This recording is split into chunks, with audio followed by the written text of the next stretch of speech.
Stress has become such a big part of all our daily lives. From troubling things going on in our world to personal stress staff may be experiencing to the hard work of summer camp, we all need to have tools and resources to cope. Join us as we discuss what we can offer staff to help them deal with all camp and life will throw their way.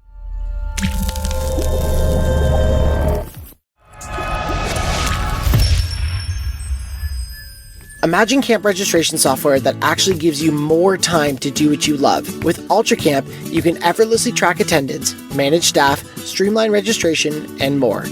Explore now at ultracampmanagement.com/campcode.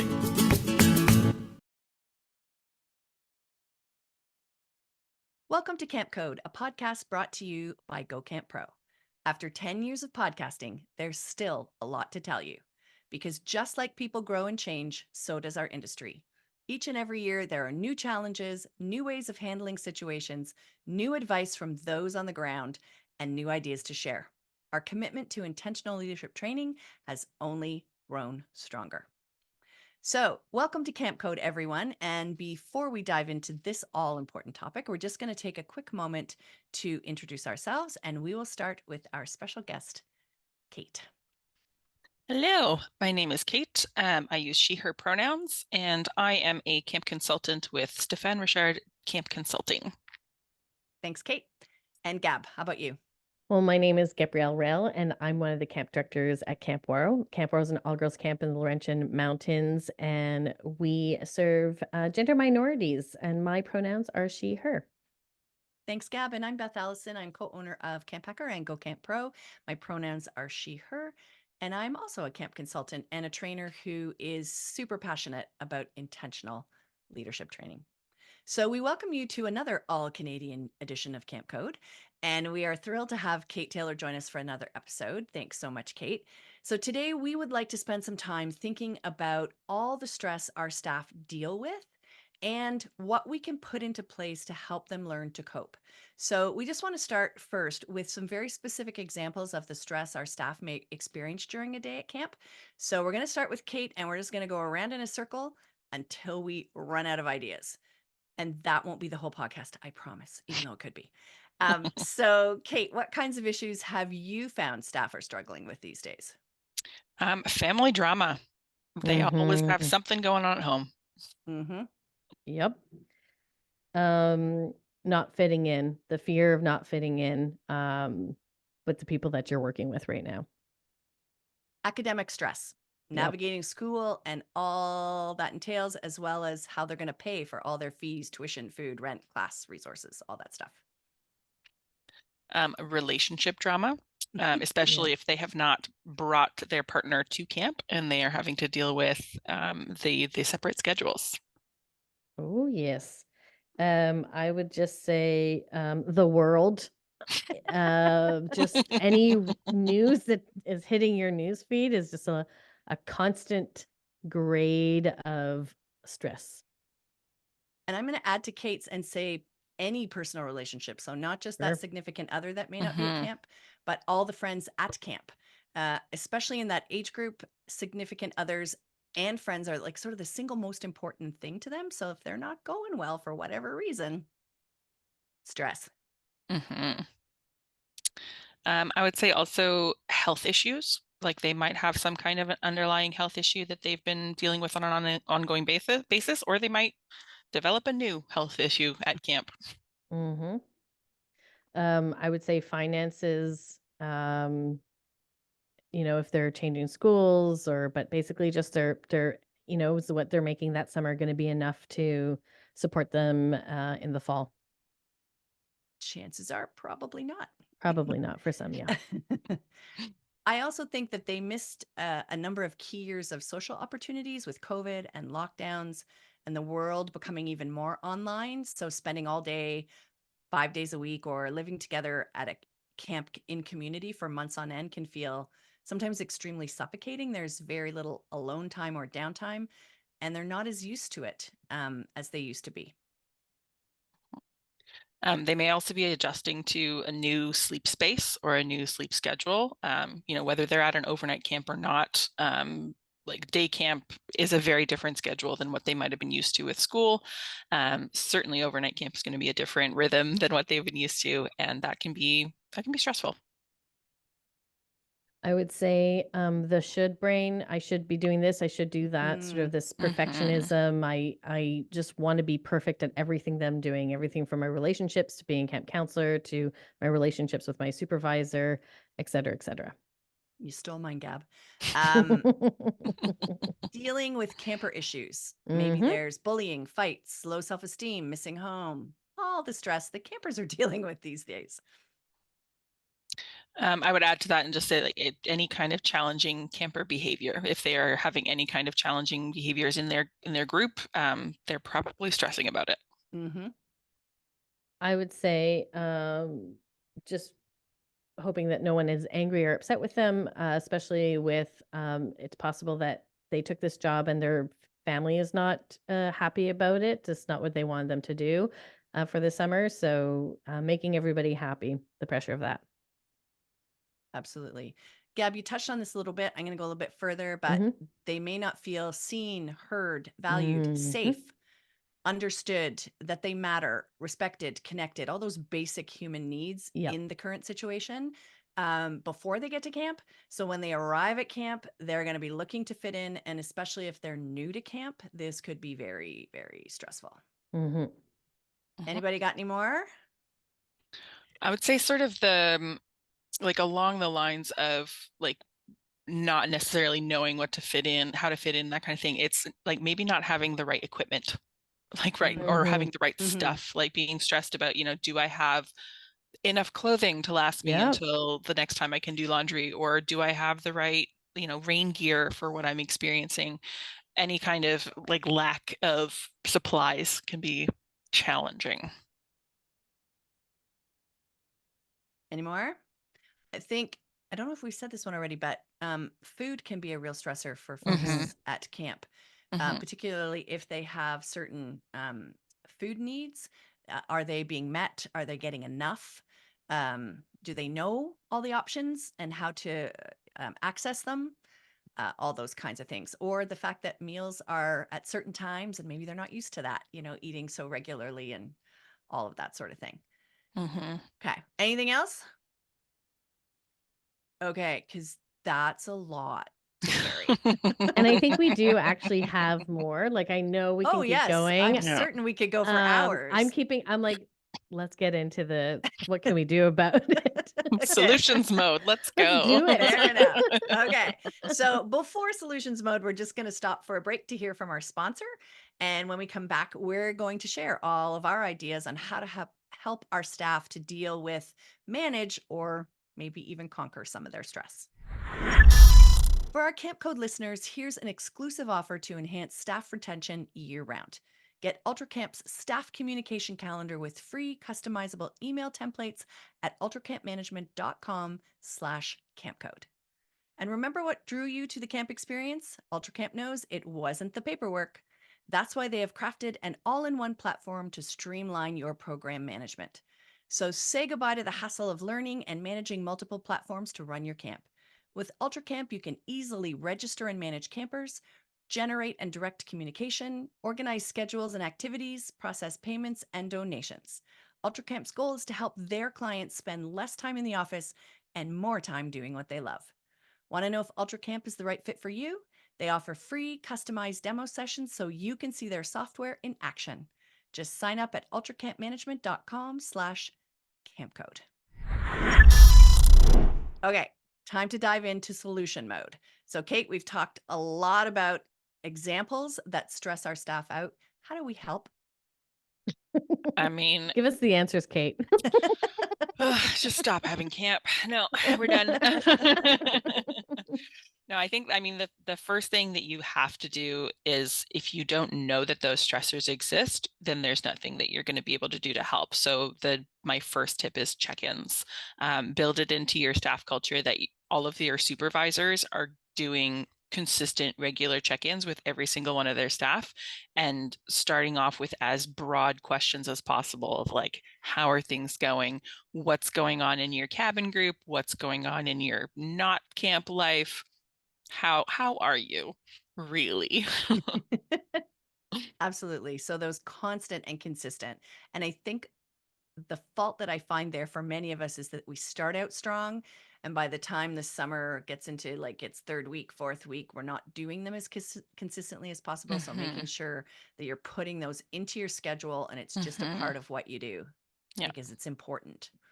Yeah, we have to give it priority. Gab, what about you?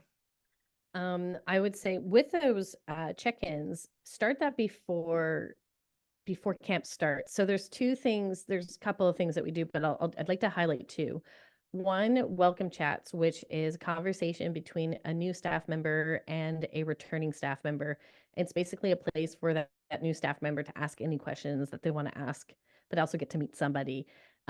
We prep our returning staff members for these conversations. So it's a way of us checking in with our returning staff, and then our returning staff members are doing essentially a check-in with our new staff members. The other one that I find to be really really helpful, and it was one of the stressors we talked about, is a pack and chat. So host a couple of Zoom packing times, and I pop into those. I don't hang out because I want them to not feel like the boss is there. So I just come in, I'm like, "Oh, how's it going?" And then I just ask like, "What's your favorite thing that you're gonna be bringing to camp?" Et cetera, et cetera. And then I step out.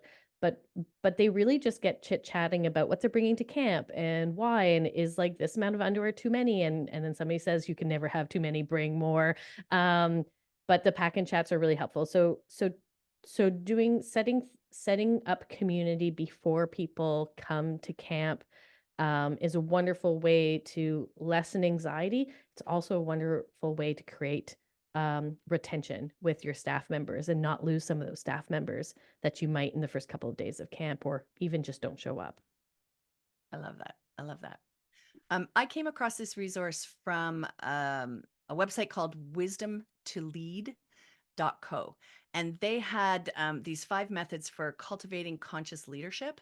And I think when I was reading them, I was like, well, these practices could also help with managing stress. So the first one is mindfulness meditation. And can we add into our training and our summertime to practice mindfulness meditation? Can we stop every so often during training and ask staff to share how are they feeling in this present moment and what advantages are there to stopping and being fully present? And using this kind of language and having these conversations, I think can be a huge benefit. And of course, it can teach them skills that they're going to use with their campers. The number 2 was self-reflection and journaling.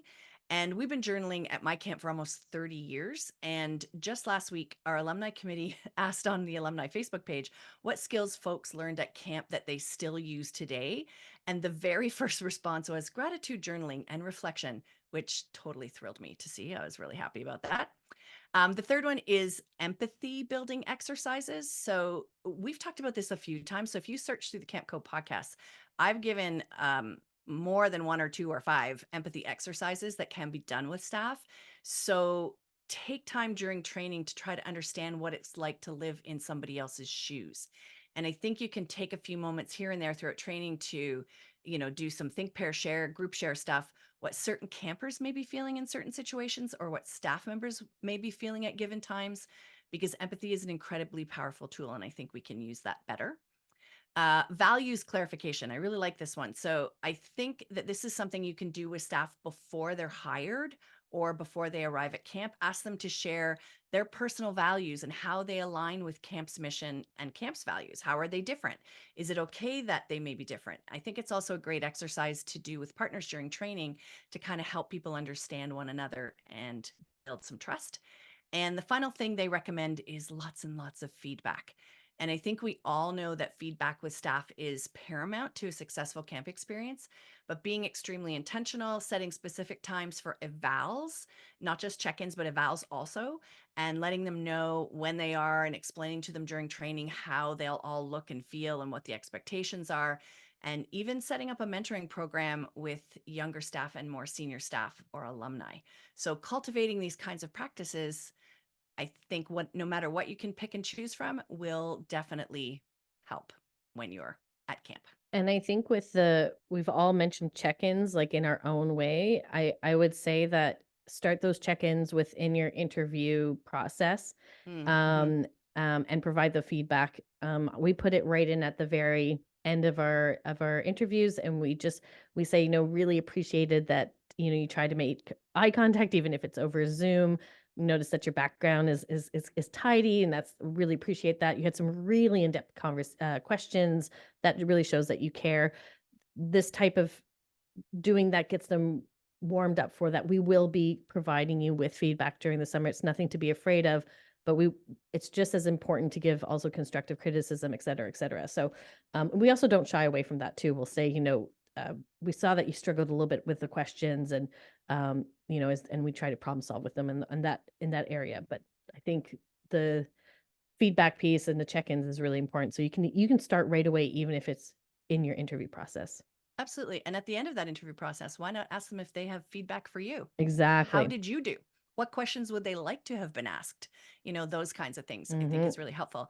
And I sometimes think that doing those personal check-ins, like if you're asking them to sort of check in with themselves, giving them a template through the summer or even before the summer, sort of like at the start of the week, you could do those circle check-ins. Like my first priority this week is, they fill that in. I want to do less of this. I want to do more of this. This week, I want to feel this. And to feel this way, I will do this. And if I get stuck, I'll remember, those kinds of things. Or to do with yourself, like, how am I feeling? What's not working? What's working? What do I need to do? What am I proud of? What can I let go of? Those kind of visual circular questionnaires can be really helpful to give them a place to get started and to do some check-ins with themselves as well, not just with another person. Yeah, it's as if Camp Code needs to create a book. It's as if.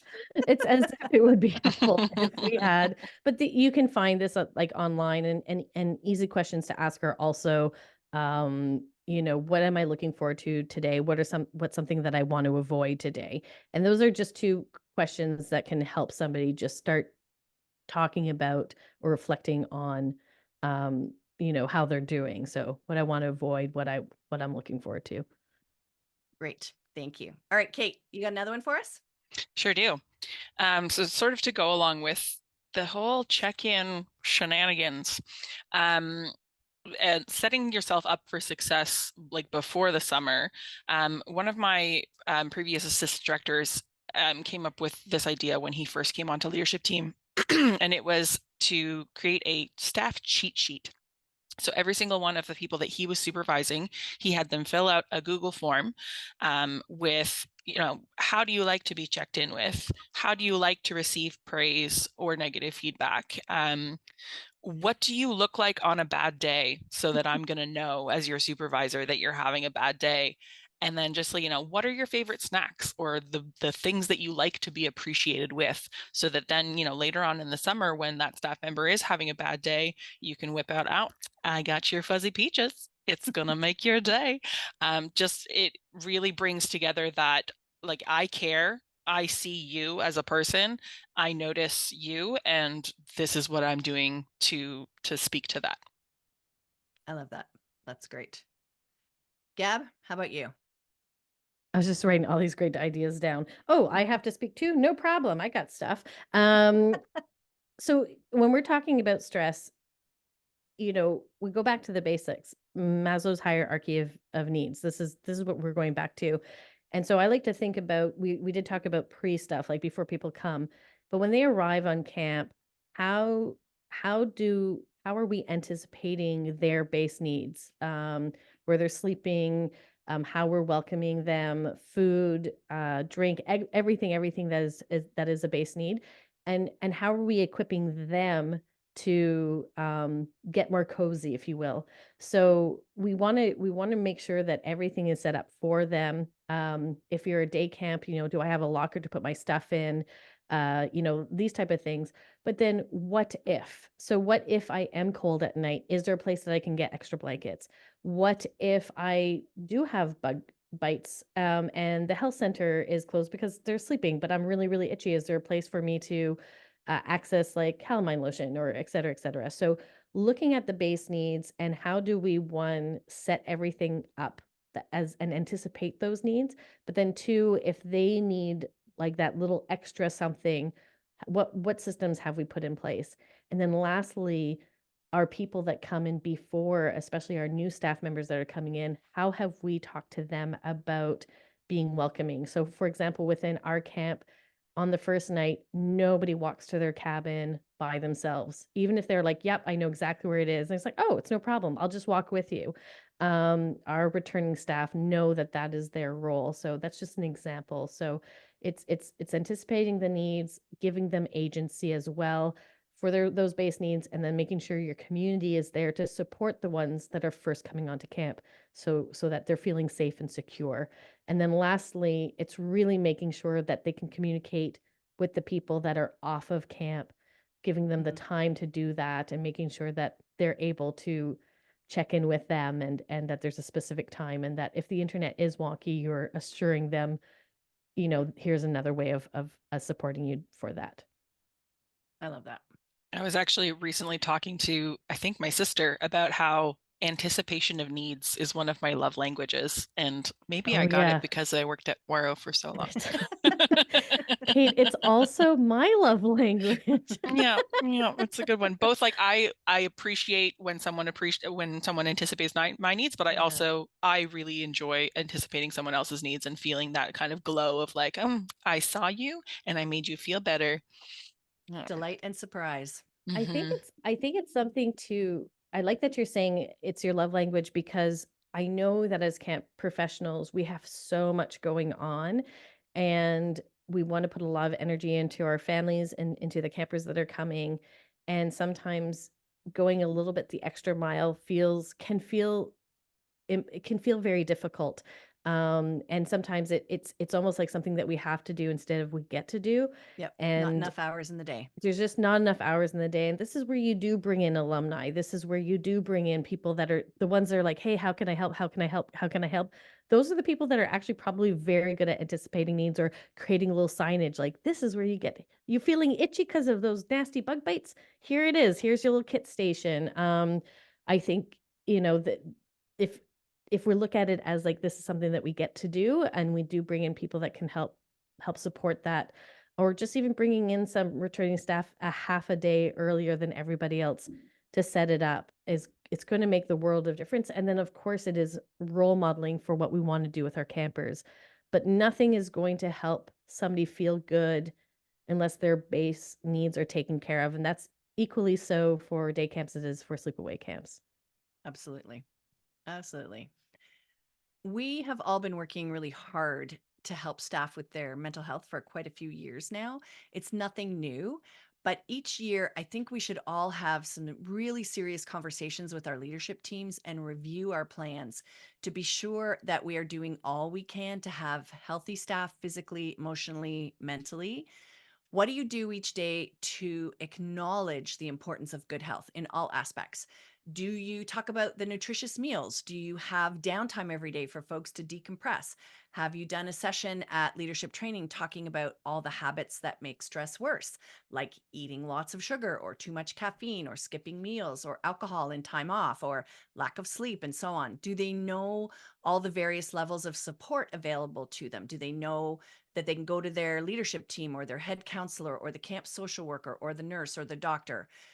All of those people. Are the words mental health a normal part of camp lingo? And I think making it a normal part of camp lingo means that we talk about the signs of stress and anxiety to recognize them in themselves, but also of course, for the campers too. So things like insomnia and rapid heartbeats and headaches and constant worrying or overthinking or stomach issues or lack of patience and so on. So working with alumni or volunteers who maybe have become professional healthcare workers or social workers can help you come up with a strategic plan to help all of your people succeed in your care. And taking the time to truly focus on mental health and coming up with a solid but fluid plan that incorporates activities and phrases and silence and every day throughout the summer that shows your staff you take this really seriously is going to give you a solid foundation for the summer. But as we've said before on Camp Code, please understand we can't fix everybody. We won't fix everyone, and not all staff will be able to fully dive into all of the activities and exercises and conversations that you create for them to help their mental health. So there is that important piece that needs to be said to some staff who may be really struggling. Like telling them, you're not lazy, you're not unmotivated or stuck. We've been living for years in survival mode, and you might just be exhausted, and there's a difference. And then the next conversation is not, so we're just going to leave it at that. But it's rather, so what can we do to help you get out of survival mode? Is that a possibility here at camp? Let's chat and make a plan, or get you some help and some resources. And finally, I just found a couple of really cute metaphors a few weeks back, and I think it could not only work well with staff, but we could also teach it to our staff to use with campers. Um, so if you talk to them about the fact that when a flashlight grows dim or quits working, we don't just throw it away, we change the batteries. So when a person messes up or finds themselves in a dark place, do we cast them aside? Of course not. We help them change their batteries, and some need a double A, so attention and affection. Some need triple A, attention, affection, and acceptance. Some need a C battery, compassion. Some need D, direction. I mean, you could play with this with your staff. And if they still don't seem to shine, then we simply sit with them quietly and we share our own light. The other thing I think we can do with that is maybe create posters around camp that say, check your battery, with a visual of a battery, going from the positive to the negative ends with grades, if you will, down the sides. So things like at the top, it's like, I'm feeling great. So keep meeting those needs and practicing self-care. Come down a few levels. Maybe I'm feeling good. How can I maintain these levels that I'm currently at? Down a little further, I'm feeling okay. How can I make my day a tiny bit better? Maybe you have one that's called meh. So, because I can hear Kate Taylor saying meh. So, how can you love on yourself today? Be extra kind to yourself. Maybe as you're getting down the battery, you're struggling. So, we're practicing some triage. What area of your life is suffering the most right now? And we can focus on that one area today. And of course, the bottom one is I'm empty. So, pinpointing what's draining. And I'm trying to create a boundary and then doing one thing that fills you up a little bit. So I really do think that if you come up with a list together with your staff of what you can do um, in terms of the battery things, that's really helpful, because again, they've had some ownership over that. And an easy framework is to talk about the five senses. So what can they do at camp in a camp day to help when they're really super stressed using the five senses? So what can they taste? Maybe they have a little stash of dark chocolate or a cup of herbal tea. What can they hear at camp? Maybe music or the sound of water, or things like that, or children laughing. But under the five senses. And this way, these are their ideas. And you can put those up around camp too, to kind of give people some ideas without having to come for help necessarily until they need to. So I think, again, it's all about helping staff to see that it's a priority at camp, that we are helping with stress, we are helping with anxiety, and that mental health is not a term that we don't use at camp. It's an important piece, and it's just a normal part of a healthy person. Absolutely. Does anybody have anything else they would like to share? I have a couple things just to sort Yeah, of Mhm. please build do. off of what you were talking, because I was percolating as you were talking. I love the percolating. So one of the aspects is I like you were saying, like sort of building that into your culture and making it sort of recognized and known, like this is a camp that cares about your Yeah. well-being as a whole person. I did a session specifically on self-care at camp, and part of our interview questions for staff is, what do you do for self-care, and how is that going to have to shift at camp, because you're maybe not going to have access to the same kind of things for self-care. So Or time. or time, Yep. and I had a new staff member come up to me in tears at the end of my self-care session, not because she was upset, but because she was so relieved to be in a space that felt so encouraging and compassionate about, you need self-care. Like, you as an individual, as a staff member, are an important part of this whole, and if you're not taking care of yourself, you are not going to be able to take care of others. So she was just very grateful for the opportunity to be working in a space that prioritized that thing. And the other thing that I wanted to add when you were talking about, like, for your leadership team, what are they doing to help their staff members? There is a certain point that we need to remind our leadership team as well that there may be a point at which we can no longer help. Yes. And they shouldn't be burning themselves out, giving all of their resources to an individual who they should not be at camp for their health, like whether that's physical health or mental health. They, like, camp may genuinely not be the space that they should be in to be able to get the help that they need. And it's having those conversations of, you need to draw a line at a certain point where, like, this is no longer the healthiest thing for them to be doing. Exactly. And when you hire them, sometimes people hire in November, December, January, they might be in a great space, but by the time May, June rolls around, things could have happened in their lives where they're not. So yes, I think Definitely. Yeah. those conversations are really important. I And love it. are you ready? Do you have anything else, Gab, or are you ready for a recap? I have a couple Yeah, more. I please think go.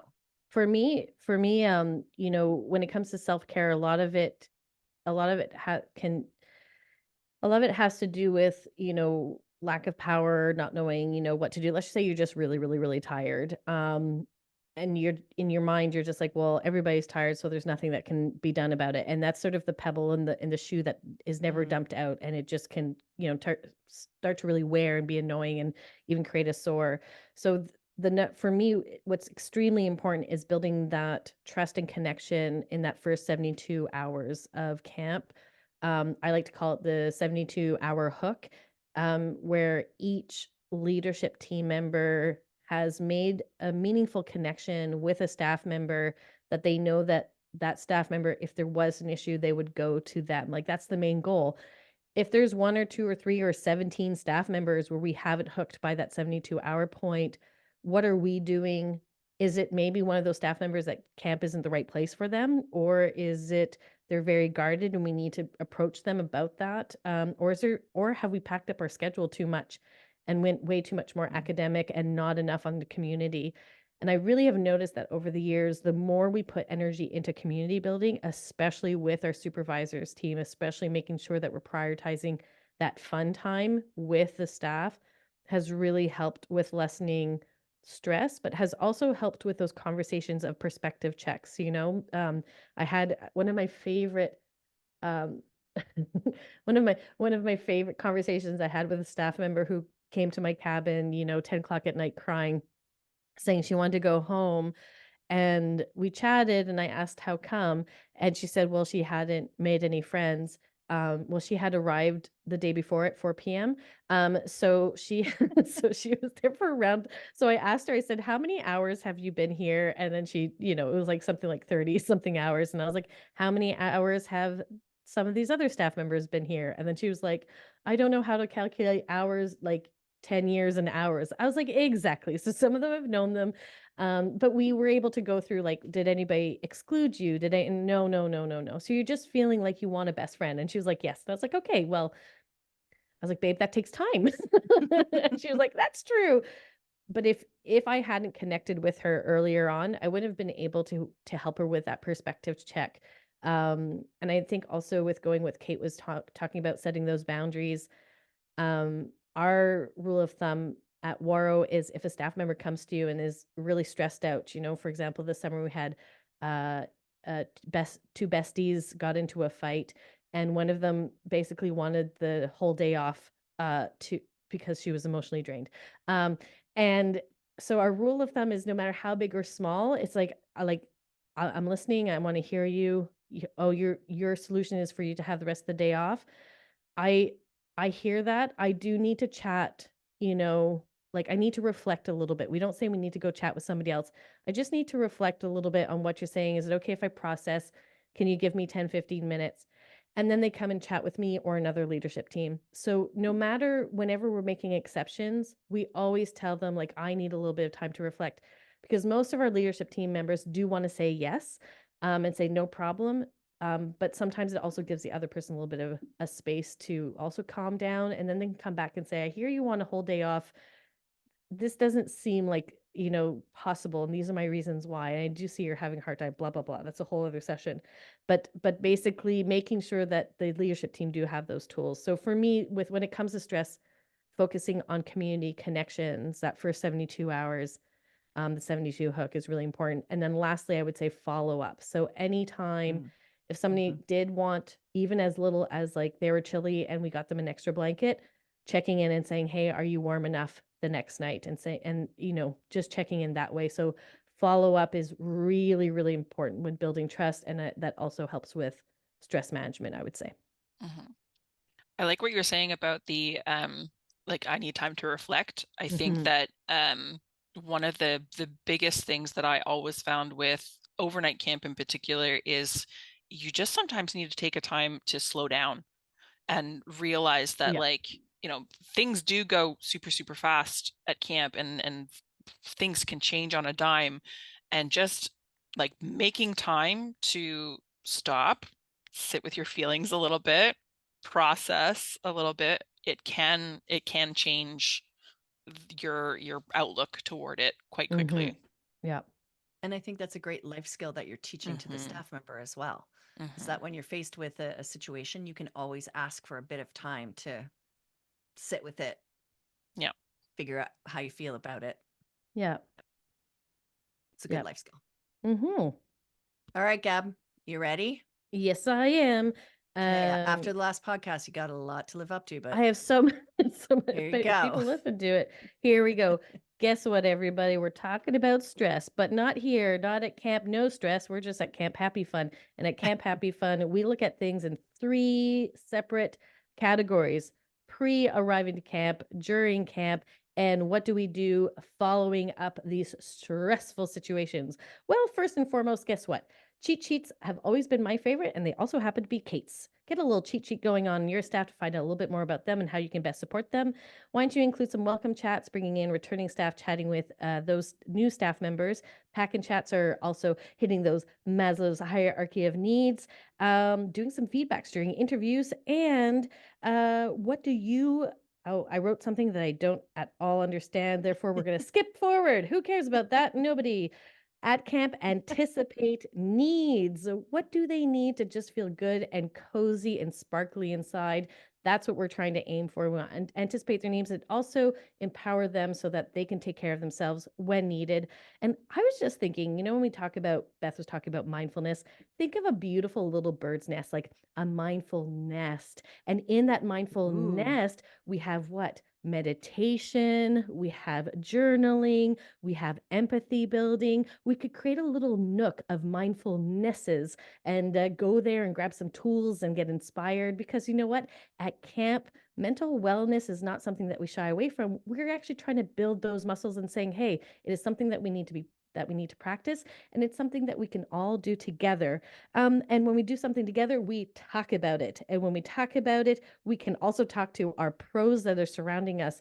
We don't have to be the experts in everything. Check in with your social workers, individuals that work on this kind of stuff that can help give you ideas on how to create a more resilient staff members. And then in the end, we could do some, I love visuals and posters around camp on checking your battery. And with those little checking your batteries, reminding your leadership team members to follow up and celebrate all of the work that the staff members are doing, because part of stressful things is actually at the end is celebrating the hard things that we did together. Mm-hmm. That's what camp is anyways. We do really hard things and we need to celebrate those things to help bring perspective. And that is our recap of today.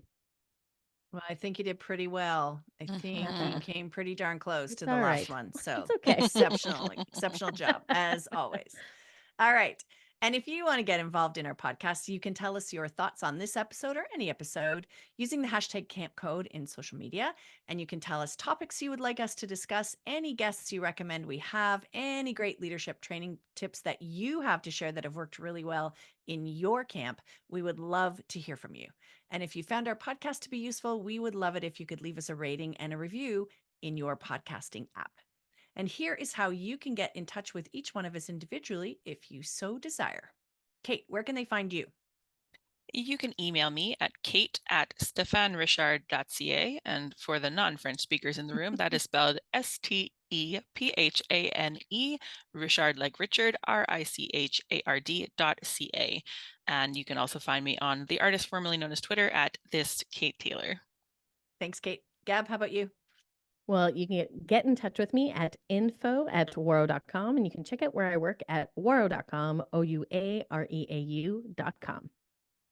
Thank you. You can email me, beth@gocamp.pro, or find me on Instagram at topaz_fae, Fae. And for our next podcast, we are combing through suggestions from folks. And as always, we will pick something topical and relevant. So it'll be a surprise. And our final segment on each podcast is, of course, a best practice for leadership training. And again, if you've got any that you want to shoot our way, we would love to hear from you. This week's best practice is from me. And I want to front load this by saying I am not in any way diminishing people's triggers. There are certain ones that are incredibly important and we need to be aware of them. And people have gone through all kinds of stress and PTSD and so on. But I'm not minimizing them when I give you this suggestion. But when we're super stressed, we often are on the lookout for our triggers, big and small. So those words, occurrences, signs that can cause us to be more anxious or more negative or more fearful and so on. So here's my advice.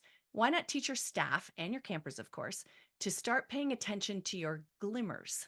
So these would be the opposite of triggers. Those are those little moments of peace or joy that allow our nervous system to feel safe and connected.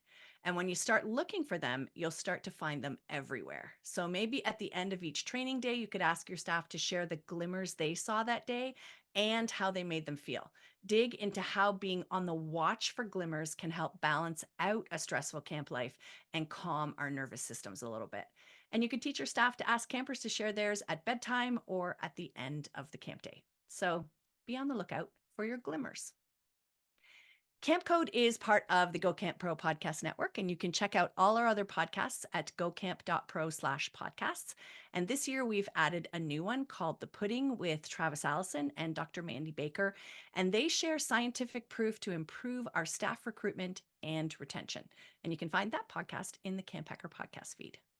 From all of us here at Camp Code, thanks for the listening, friends, and thanks, Kate Taylor.